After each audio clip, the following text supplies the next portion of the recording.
Hipertensões idiopáticas. Você já ouviu falar que minha tia está com pressão alta? Sim. Tá? Bom, ela nasceu com a pressão alta? Não, ficou. Então aconteceu. Bom, mas qual a causa? O médico falou que é idiopática. Idiopática significa não sei a causa. Ah, Tem muitas pressões altas, muitas hipertensões, que são chamadas de idiopática e na realidade não são. Vou te dar um exemplo. Se você tem deficiência de sol, você tem deficiência de vitamina D3. Se você tem deficiência de vitamina D3, você tem o seu sistema renina, angiotensina, aldosterona estimulado. E isso leva a você uma pressão alta. Aí eu te oriento, você ou ir para o sol, tomar seu 20 minutos de sol por dia, ou você toma vitamina D3 e o suplemento toma sol. E você não precisa tomar remédio para pressão. A pressão vai normalizar. Então eu encontrei a causa. Outra causa, se você tem deficiência de magnésio. Magnésio é um vasodilatador potente. Quando você não tem magnésio suficiente, você tem vasoconstrição. A sua resistência periférica aumenta. Consequentemente, a sua pressão arterial aumenta. Aí eu te dou um sal integral, que é rico em magnésio. Você começa a fazer uso. Com 20 dias, um mês, você fala, doutor, minha pressão melhorou. Parecia que era idiopática, mas era por magnésio. Você tem o ácido úrico elevado. Esse ácido úrico elevado pode te dar aquela dor no dedão do pé, e você pode ter uma doença chamada gota. Mas a gota não vem sozinha. Quando você tem a doença gota, sempre você tem também a pressão elevada.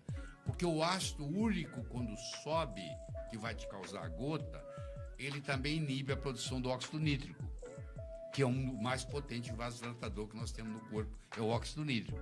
Então, se ele inibe a vasodilatação, os vasos periféricos se contraem, a resistência periférica aumenta, o volume sistólico vezes a resistência periférica vai dar pressão arterial, a pressão sobe.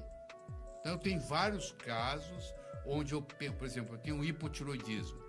O hipotiroidismo ativa o sistema renina, angiotensina, aldosterona e aumenta a pressão. Então, se você tem hipotiroidismo e eu tratar o seu hipotiroidismo, é possível que você normalize a sua pressão sem remédio para pressão. O que acontece, em geral, nos ambulatórios do SUS e etc., não dá tempo para isso, eu entendo. É aquela fila enorme de gente com pressão alta. A pessoa passa o remédio. Pode ser que ele tenha uma deficiência de sol, que adoece, a falta de sol adoece. Olha só que loucura. E é possível, então, uma pessoa ter pressão alta e reduzir a pressão e não precisar de medicamento se tiver o D3 equilibrado, o sol, etc., o magnésio. Mas a gente tem um solo pobre em magnésio. Então, o magnésio é importante. Mas tudo que é verde tem magnésio. Porque o magnésio é o íon da clorofila. A clorofila é verde. Tudo que você puser na mesa que for verde é clorofila. Se é clorofila, tem magnésio. Então você come muita Isso coisa. quer dizer que couve, espinafre, brócolis, tudo isso tem magnésio. Você pode, se você não come isso, você que está nos assistindo aí não gosta de coisa verde, senão eu não gosto, por isso que você está com pressão alta às vezes. Eu não como verde. Tem gente que não come verde. Tem gente que não come verde. O diabético tipo 2 pode viver sem remédio? Sim, pode viver sem remédio, sim. Entendeu? Por exemplo, ele emagrece 30 quilos, 40. Existe uma cirurgia bariátrica que é feita justamente para tratar o diabetes. Na hora que você faz a cirurgia, mesmo dias depois, o diabetes já melhorou. Entendeu? Que loucura. Tem uma pesquisa que mostrou que o grupo que controlou a glicemia a longo prazo teve maior índice de mortalidade? Isso é real? São 5 estudos que tem na literatura. O Accord é um deles, tá?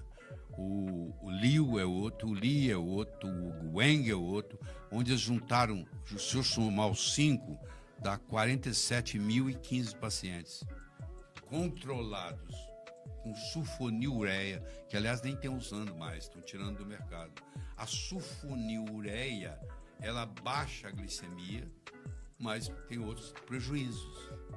Não é? Quer dizer, você só olhou, a sua glicemia está ótima. É um número, mas acontece acontece que você agora vai ter outros problemas. O raciocínio que eu posso fazer para você é o seguinte, vê se você me acompanha, vamos ver. Vamos ver onde nós vamos chegar. Olha só. O sangue é empregado da célula. O sangue trabalha para a célula. O sangue leva o que a célula precisa, os nutrientes e o oxigênio, e traz de volta o lixo. Tá? Ele faz isso o tempo todo. Então, o sangue trabalha para a célula. É fácil entender isso? Bom, então se o sangue trabalha para a célula, provavelmente a célula é mais sofisticada do que o sangue. Tá? Faz sentido. Faz sentido? Entendo. A célula tem um núcleo, a célula tem um DNA, a célula tem as organelas, a célula tem a mitocôndria. Então a célula é mais nobre do que o sangue. Se eu tenho uma glicose aumentada no sangue e eu empurro essa glicose para dentro da célula, eu estou tirando de um lugar menos nobre para um lugar mais nobre. Aí não é de espanto que faz mal. Depende de como eu trato essa glicemia. Se eu tratar com sulfonilureias, que durante muito tempo os médicos trataram, achando que estava fazendo um favor, hoje começaram, são 5 estudos grandes, cada um deles, e juntos tem 41.015 pacientes, 41.015 pacientes, exatamente, estou lembrando, que juntos mostram o seguinte, aqueles que tinham a glicemia mais controlada é que tinha maior mortalidade. Quer dizer, se fosse um estudo, eu até nem traria aqui. Não é 1, não é 2, não é 3, é 4, é 5. Pelo menos eu selecionei 5 grandes para poder trazer essa conversa aqui para você. É muito importante fazer o teste de tolerância à glicose? Muito importante. Só não é importante para aqueles que não estão interessados no futuro. Porque o teste... Quem quiser viver, faz. O doutor Joseph R. Kraft, durante 26 anos, ele fez esse teste no Hospital St. Joseph, em Chicago, em Illinois. E ele é o cara que mais já faleceu com 98 anos. E ele faleceu, e ele com 95, eu assisti a conferência dele, ele com 95 anos de idade.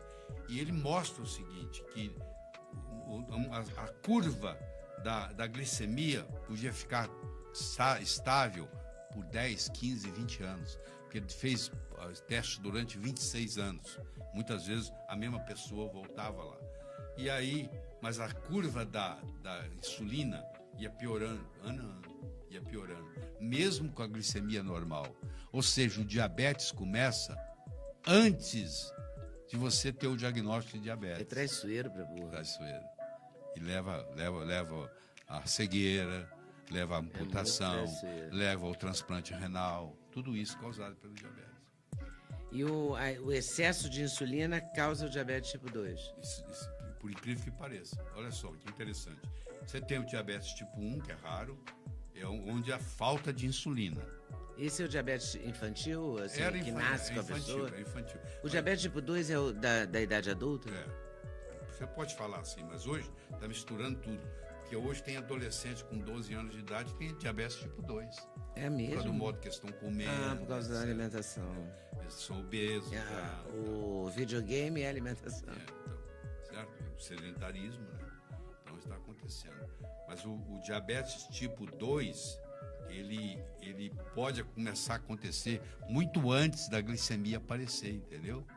Isso é uma contribuição do Dr. Kraft, que deixou para a humanidade. É uma coisa impressionante. Como é que a gente descobre isso, esse pré-diabético? Você faz o chamado TOTG. É o teste oral de tolerância à glicose. TOTG. Teste oral de tolerância à glicose com asseio de insulina. Com o exame de insulina. Aí você vai ver que às vezes a insulina está alterada e a glicemia ainda não está alterada. Esse indivíduo, o Dr. Kraft chama esse indivíduo de diabetes in situ.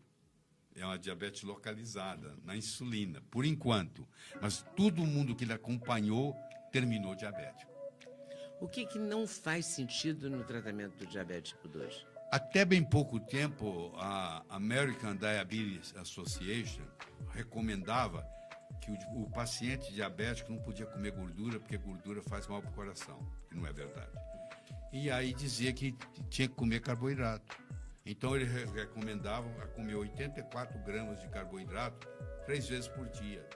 Isso aumenta em 756 miligramas por decilitro a glicemia. Ou seja, a própria orientação já levava a doença. Já levava a doença.